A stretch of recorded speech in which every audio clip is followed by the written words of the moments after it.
शुरू करते हैं टॉप स्टोरी से। हमें एजाज चौधरी साहब ने और मेजर जनरल जाहिद महमूद साहब ने। एजाज साहब, आपसे बात का आगाज़ कर लेता हूँ।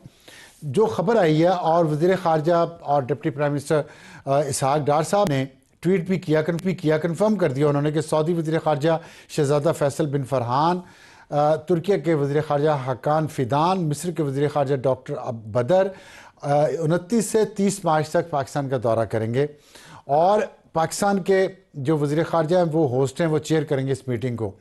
आपके ख़्याल में एजेंडा क्या है इस मीटिंग का, जबकि आज ही पाकिस्तान के प्राइम मिनिस्टर शहबाज शरीफ की 1 घंटे से ज़्यादा टेलीफोनिक गुफ्तगू हुई है ईरान के सदर मसूद पज़ेश्कियान से। आपके ख्याल में क्या चल रहा है? ये बड़ा वाज़ेह है कि इस वक्त जंग को बंद करने के लिए पाकिस्तान अपनी कोशिश कर रहा है, अपने गुड ऑफिस दे रहा है। मैं मीडिएटर तो नहीं कहता, मैं सहूलतकार कहता हूँ, फैसिलिटेटर कहता हूँ, क्योंकि अल्टीमेटली फैसला तो ईरान और अमेरिका ने खुद करना है कि जंग बंद करनी भी है कि नहीं। लेकिन ये खुशाइंद है कि अमेरिका ने इनिशिएटिव लिया और इंदिया दिया। अब इसके बारे में मुख्तलिफ लोगों की मुख्तलिफ राय हैं। कुछ लोग कहते हैं कि शायद इसलिए किया क्योंकि वो ज़मीनी ट्रुप्स जो हैं, ग्राउंड ट्रुप्स जो हैं, जो मेरीन्स हैं, उनको लाने के लिए प्रोग्राम बना रहे हैं, प्लान बना रहे हैं, टाइम चाहिए था। कुछ कहते हैं कि इंटरसेप्टर्स ख़त्म हो गए थे, उसकी वजह से कर रहे हैं। बहरहाल ईरान ने भी आगे ये कहा कि ठीक है, हम बातचीत करते हैं, लेकिन पोजीशन दोनों की बहुत ज़्यादा उसमें गैप है। उनके 15 नुकात, इनके 5 नुकात, बड़ी बड़ी चीज़ों दोनों में बहुत ज़्यादा फासला है। वो ईरानी चाहेंगे कि ये हमारी सॉवरेनिटी एक्सेप्ट कर ले स्टेट ऑफ हॉर्मुज़ पे और बमबारी बंद कर दें और हमारे जो अजाला करें, जो खर्चा हुआ है, जो खलीजी रियासतों में जो अड्डे हैं वो ले जाएं। और अमेरिकी कहेंगे कि जनाब आप अपना न्यूक्लियर प्रोग्राम भी बंद कर दें, मिसाइल प्रोग्राम भी बंद कर दें, अपना हॉर्मुज़ को भी खोल दें और रजीम जो है वो भी कोलैप्स कर जाए। तो ये तो बहुत ज़्यादा बड़ा गैप है। इसलिए मैं समझता हूँ कि ये एक शुरुआत है। एक ही मीटिंग में आप ये तवक्को नहीं कर सकते हैं कि बहुत ज़्यादा प्रोग्रेस होगी। अलबत्ता इस मीटिंग में ये ज़रूर तय लेकिन हो जाएगा कि इस बातचीत। जी इस जी मीटिंग में क्या इस बात पे गौर होगा कि इसराइल का जो इन्फ्लुएंस है बढ़ता हुआ मिडिल ईस्ट में, उसमें ये चारों ममालिक मिलकर क्या रोल प्ले कर सकते हैं, ख़ास तौर पे ईरान वॉर जब भी ख़त्म होती है उसके बाद? हाँ जी, ये जंग से पहले ये बातचीत हो रही थी कि अब चूंकि दौर ऐसा आ गया है कि ना बैनुल अक़वामी कानून की कोई अहमियत रही है, ना अक़वाम मुत्तहिदा कुछ कर सकता है, और तमाम ममालिक को अब अपनी हिफाजत खुद करनी है या अलाइंसेस बनाने हैं। और दुनिया भर में आपको पता है बन रहे हैं। तो इसी में ये ख्याल आया था कि OIC तो मुसलमानों की काम नहीं कर रही, तो चुनाचे चंद मुस्लिम ममालिक हैं जिस तरीके से जिनका आपने नाम लिया, सऊदी अरेबिया भी उसमें शामिल है, मिस्र भी है, तुर्की भी है, पाकिस्तान भी है, कि अगर ये मिलकर एक दूसरे के साथ दिफा में शरीक हों तो आसानी होगी। लेकिन मेरा ठीक ख्याल है ये बात जो है ठीक ये बाद की बात है। इस दफा तो सिर्फ यकनुकाती एजेंडा है कि इस जंग को कैसे रुकवाया जाए। बाद में इस अलायंस के खदोखाल देखे जाएंगे कि वो किसके खिलाफ अलायंस बन रहा है, वो किसके खिलाफ ठीक दिफा की बात ठीक कर रही है। जी जी जनरल जाहिद साहब, आपने गुफ्तगू सुनी, ये बताइएगा कि एक तो 15 शराइत एक तरफ से हैं, 8 शराइत दूसरी तरफ से हैं। आपके ख्याल में किसकी शराइत मानी जा सकती हैं ग्राउंड रियलिटीज़ देख के, जो जंग में इस वक्त पल्ला किस मुल्क का भारी है और उसमें उसको मुज़ाकरात में क्या फ़ायदा हो सकता है? इस पर ज़रा थोड़ा सा तजिया दीजिएगा अपना। जी, thank you very much Afsar साहब फॉर हैविंग मी, और एजाज चौधरी साहब को भी मेरा बहुत सलाम। देखिए, इस वक्त तो इवॉल्विंग सिचुएशन है जी, वॉर इज ऑन। वॉर की डिफरेंट डायनेमिक्स होती है जी। कई दफा ऐसा होता है कि आपकी जो स्ट्रेटेजिक पोजीशन अगर किसी बेहतर जगह पे पहुंच गई है और आपके चाहे डैमेजेस ज्यादा हुए हैं या कम, it is war can't be counted कि जी आप इतने जहाज गिरा लिए, उन्होंने इतने जहाज गिरा लिया, आप इतना कब्जा कर लिया, उन्होंने इतना। स्ट्रेटेजिक इफेक्ट कि वो क्या है, वहां पे पल्ला किसका भारी है। देखिए, ईरान के जो रेजिस्टेंस है उसको सारे सल्यूट इसलिए कर रहे हैं कि जो नेतन्याहू ने प्रेसिडेंट ट्रंप को पुल इन किया कि जी 2 से 4 दिन की जंग है, उसमें ये खत्म हो जाएगा, क्योंकि ये जंग जो है नेतन्याहू ने प्रेसिडेंट ट्रंप से करवाई है, नॉट अमेरिका। अमेरिका की इंटेलिजेंस की इनपुट देख ले, MI6 की इनपुट्स देख ले, दुनिया की इंटेलिजेंस एजेंसी की जो इनपुट है वो कहती है कि जी वॉर के ऑब्जेक्टिव्स आप अचीव नहीं कर सकते, वॉर सूट नहीं करती अमेरिकन ऑब्जेक्टिव्स को, मीनिंग देयर बाय कि अमेरिकन की स्टेट्स के ऑब्जेक्टिव्स अचीव करने के लिए स्टेट की जंग नहीं है, ये इंडिविजुअल्स की जंग है, जो प्रोबेबली इजराइल के तो मे बी स्टेट के ऑब्जेक्टिव्स अचीव कर रही हो, लेकिन अमेरिका के इसमें हमें कोई ऑब्जेक्टिव नजर नहीं आए। तो वो वहां पे 3 से 4 दिन से होती हुई, अभी आप देख लें 28-29 दिन हो गए हैं और आगे भी इसी तरह जारी रहेगी। अच्छा, कार्ड्स भी सारे शो कर रहे हैं, अब होसीज का भी कार्ड शो कर दिया, इसका मतलब है कि अगले एस्केलेशन लेडर पे जाने के लिए ईरान तैयार है और अमेरिका भी अपने ट्रुप्स मंगवा रहा है। वो कि मार्को रूबियो ने कह दिया कि ये ट्रुप्स कॉन्टिजेंसी प्लानिंग के लिए, क्योंकि हुतीस ने जो ऐलान किया है जंग में दाखिल होने का, इससे आपके ख्याल में ईरान की पोजीशन मजीद मजबूत हो जाएगी इस इलाके में? ईरान ने अगला थ्रेट शो किया जी। अब देखिए ना, इस वॉर पे अगर अमेरिका डिस्कशन के लिए आ रहा है, बातचीत करना चाह रहा है, वो इसलिए नहीं आ रहा कि ईरान ने बड़ा नुकसान कर दिया इसराइल का या गल्फ पार्टनर्स का, वो इसलिए आ रहा है कि हुर्मस बंद है। स्ट्रेटेजिक पॉइंट है हुर्मस की ब्लॉकिंग हुई है, उसने अमेरिका को, एंड सेकेंडली अमेरिका की जो डोमेस्टिक प्रेशर बिल्ट हो रहा है जी, अगर प्रेसिडेंट ट्रंप थोड़ा सा अपनी पॉलिटिक्स पे भी उन्हें कंसर्न्स हैं, तो वो डोमेस्टिक प्रेशर है। That's why I am saying कि this is not a war with American objectives. तो डोमेस्टिक प्रेशर बढ़ेगा अगर रेड सी भी बंद कर दिया उन्होंने, रेड सी की तरफ से भी रुकावटें खड़ी कर दी हुतीज ने, तो प्रेशर तो फिर अमेरिका पे बहुत बढ़ जाएगा जी। बढ़ेगा, देखिए 12% ऑफ द ग्लोबल ट्रेड वहां से भी हो रहा है जी, इट्स अ ह्यूज परसेंटेज। और होसीज का देखिए वहां पे अगर वो इफेक्ट करते हैं और एक आध भी और करते भी रहे हैं पास्ट में, तो होसीज का कार्ड भी एक्चुअली तो ये मिलिट्री पोस्चरिंग को और इंप्रूव कर रहे हैं to improve things on the negotiating table. मेरे जाती नजर में तीनों पार्टीज का टिपिंग पॉइंट तो आ गया जी। अब देखते हैं कि कौन ज्यादा स्ट्रेटेजिक अपने वहां से चीजें उठा सकता है आगे लेके। जैसे टोटल सरेंडर तो किसी एक कौम का भी नहीं हो सकता जी, ईरान भी नहीं करेगी, अमेरिकन को भी पता है।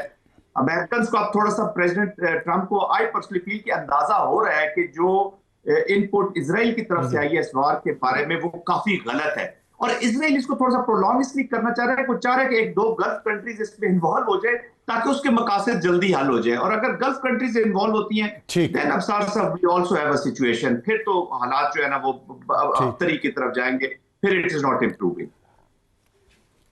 एजाज साहब, इसराइल प्रोलॉन्ग करना चाह रहा है, और मेरा सवाल था आपसे पहले भी कि ये जो 4 फॉरेन मिनिस्टर्स की मीटिंग हो रही है इस्लामाबाद में मंडे को, उसमें आप कह रहे हैं इसराइल का इशू नहीं आएगा अभी, इसराइल के किरदार का, बल्कि सिर्फ जंग बंदी 1 पॉइंट एजेंडा होगा। लेकिन जंग बंदी इसराइल होने नहीं दे रहा। क्या ये चारों फॉरेन मिनिस्टर्स इस पोजीशन में होंगे कि वो इसराइल को दबाव में ला सकें कि वो भी जंग बंदी पे एग्री करे, ना सिर्फ अमेरिका बल्कि इसराइल भी? क्योंकि इसराइल का जितना इन्फ्लुएंस है अमेरिका पे, अमेरिका चाहे भी तो शायद जंग बंदी नहीं कर सकता। तो आपके ख्याल में ऐसा कुछ हो सकता है? मेरे ख्याल में इसराइल अमेरिका के बगैर कुछ नहीं है। ये मैं बात मानता हूँ जनरल जाहिद की, कि इसराइल ने बड़े सालों से ये कोशिश थी कि किसी ना किसी अमेरिकी सदर को घेर के ईरान में हमला करवा दे, लेकिन कोई काबू नहीं आया, और अब डोनाल्ड ट्रंप साहब आ गए उनके काबू, तो उन्होंने तो कर तो दी। लेकिन अब अमेरिका में इतनी आवाजें उठना शुरू हो गई हैं कि ये तो हमारी जंग ही नहीं थी और ये तो इसराइल की जंग है। अभी जो नए सर्वेज आए हैं 59-60% तक चले गए हैं, तो इसका मतलब ये है कि वहां पे प्रेशर बढ़ जाएगा जब, तो इसराइल कुछ नहीं कर सकता अगर अमेरिका से मदद आनी बंद हो जाए। वो तो इस वक्त जो ये वज़ीर ख़ारजा जो आए हैं, ये अमेरिका के मुतालिक बात करेंगे कि जनाब आप जो है इस मामले में बताइए कि आपने आगे चलना है या क्या करना है। अगर आपका सिर्फ अहदाफ ये था, हदफ ये था कि भाई ईरान को कमज़ोर किया जाए, तो वो तो आपने कर दिया है। और अगर स्ट्रेट ऑफ हॉर्मुज़ करानी है, आपने खोलनी है, तो कुछ ना कुछ देना पड़ेगा आपको। और वो क्या चीज़ दे सकते हैं ईरान को? तो मेरे ख्याल में वो ये दे सकते हैं कि जंग बंद कराएं और इकोनॉमिक सैंक्शंस उठाएं। अब इसके लिए इसराइल को बहुत ज़्यादा डिसअपॉइंटमेंट, क्योंकि इसराइल जो है वो इस वक्त जो मैं नहीं समझता कि पहले तो विन विन पोजीशन में था। उसने पूरी कोशिश की कि खिलीजी रियासतों को झगड़ा इसमें कर दिया जाए। देखें ना सऊदी अरब के खिलाफ कितना प्रोपेगेंडा हुआ, हत्ता के वॉशिंगटन पोस्ट, न्यूयॉर्क टाइम्स और गार्डियन तक ने ये लिख दिया कि वो सऊदी अरब जंग चाहता है। हालांकि सऊदी अरब ने बार बार कहा कि मैं नहीं चाहता। तो वो क्या करना कोशिश कर रहे थे? इसराइल ये चाह रहा था कि किसी तरीके से भिड़ जाएं आपस में। अगर भिड़ जाएं तो एक दूसरे को कमजोर कर देंगे और इसराइल की राख हमवार हो जाएगी। तो इस वक्त जो है अमेरिका को आपने कन्विंस करना है कि जनाब ये आप इसराइल की गेम खेल तो रहे हैं, लेकिन उससे पूरी दुनिया में एक आप अब लोग ये कह रहे हैं कि अगर ये बंद हो जाती है, रहती है कुछ देर और 4-6 हफ्ते, और जो रेड सी वाला भी बीच में से मसाइल आने शुरू हो जाते हैं, तो रिसेशन में चले जाएंगे। कुछ इकोनॉमिस्ट तो ये कह रहे हैं कि 1929 वाली रिसेशन भूल जाएंगे। इस वजह से स्टेक्स बहुत हाई हैं। मैं समझता हूं कि पाकिस्तान की तरफ से ये जो ऑफर है कि भाई आप आइए बातचीत कीजिए, इस वक्त सबसे अहम नुकता है कि जंग को रुकवाया जाए। फेस सेविंग की बात है। डोनाल्ड ट्रंप साहब का क्या है, वो किसी दिन सवेरे सवेरे उठेंगे, वो कहेंगे जी हमने जंग जीत ली है, जंग बंद हो गई। उनका कोई पता थोड़ी, आप कह तो नहीं सकते ना इस बारे में। तो इस ठीक वजह से अमेरिका को कन्विंस करना ठीक है है। कि स्टेक बहुत हाई हो गए हैं, ये काम ना कीजिए। खुदा ना खास्ता अगर ये जंग खलीजी रियासतों तक पहुंच गई, अभी तो उनकी अड्डों तक है ना, तो ये बुर्ज खलीफा और जी ये जी वो ये तो तबाह हो जाएंगे मुकम्मल तौर पर। आपको यानी अंदाजा नहीं कि किस कदर तबाही है। बहुत हाई स्टेक्स हैं ये चारों। ठीक आप काइंडली इसमें डिस्टिंक्शन कीजिए अफसार साहब, ये जो 4 मुल्कों का जी एक अलायंस की बात हो रही है, वो एक सेपरेट इशू है। वो एक इसके ऊपर एजेंडा तो कॉमन है कि जंग रुकवाएं, लेकिन वो बाद में क्या करते हैं, वो मेरे ख्याल उसका एजेंडा शायद बाद में तय होगा। जी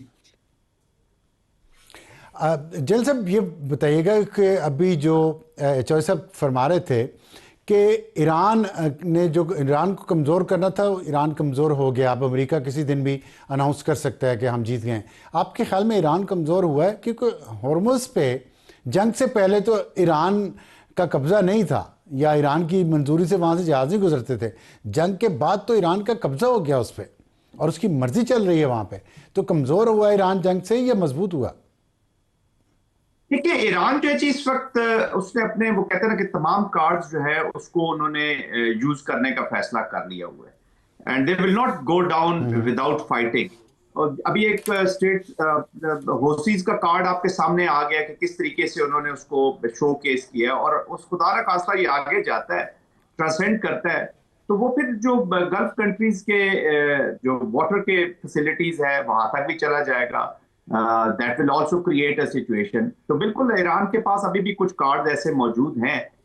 फिर रशिया जो है उसने भी थोड़ा सा इनको हौसला दिया है कि जी आप अपने जंग को जारी रखें।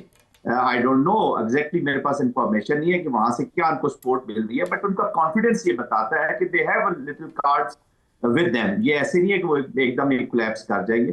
बट अगेन एक एक नेशन ने डिसीजन लेना होता है जी कि किस वक्त वो अपनी एग्जिट विंडो लेना चाहते हैं। आई थिंक ईरान और अमेरिका के पास इस वक्त तकरीबन almost they have something to sell to their people कि लुक हमने जंग को कैसे खत्म किया है। और ऑफ कोर्स एक डिप्लोमेसी है जो हमें सामने नजर आ रही है, एजाज साहब बेहतर इसके ऊपर कमेंट कर सकेंगे। एक डिप्लोमेसी है जो बिहाइंड द सीन हो रही होगी, वो मूव कर रही होगी, तो वो भी सर्टेन एक स्टेज तक पहुंच चुकी है कि पाकिस्तान में चूंकि बड़े सीक्रेट तरीके से ये बातचीत हो रही है और बड़े लिमिटेड पीपल आर इसके साथ लिंक हुए हैं, और होना भी चाहिए, क्योंकि हमें जितनी स्पेकुलेशन करेंगे। आपका तजुर्बा क्या कहता है, कोई जंगबंदी हो सकती है, मुमकिन हो जाएगी या अभी चलेगी? यस, बिल्कुल हो सकती है जी, जंगबंदी हो सकती है, लेकिन जो स्पॉइलर है, जो ट्रोजन हॉर्स है इजराइल, इसका जो रोल है ये बड़ा इंपॉर्टेंट है। क्योंकि अगर कई दफा ये होता ही है कि जैसे एजाज साहब फरमा रहे हैं, आई टोटली एग्री कि जी अमेरिका हैज द कंट्रोल, वो इजराइल को कर सकता है, लेकिन कभी कभी वो पिछले भी जो सीज फायर्स हुए, इजराइल ने जैसे अभी भी अटैक किया उनकी न्यूक्लियर जो फैसिलिटी है, may be for the civil use, लेकिन वो अटैक तो कर रहा है कॉन्टिन्यूसली। इजराइल टारगेट्स ले रहा है, लेबनान में टारगेट्स ले रहा है। ईरान जो है वो सिर्फ ईरान तक नहीं महदूद हो रहा, ये भी याद रखिएगा।